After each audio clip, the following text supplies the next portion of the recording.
Hello guys, dagdag ko lang ito ha. For the Galatians 6:8, for that soweth to his flesh shall of the flesh reap corruption, but he that soweth to the Spirit shall of the Spirit reap life everlasting. You reap what you sow. Nobody plants tomato seeds and expects them to produce watermelons.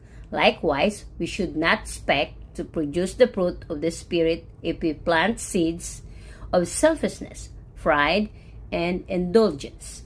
Doing the things that encourage envy will not grow a spirit of kindness within us, nor can we cultivate self-control by feeding our lust.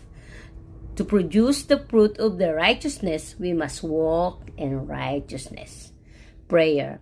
Lord, help me to train my thoughts toward the things of heaven.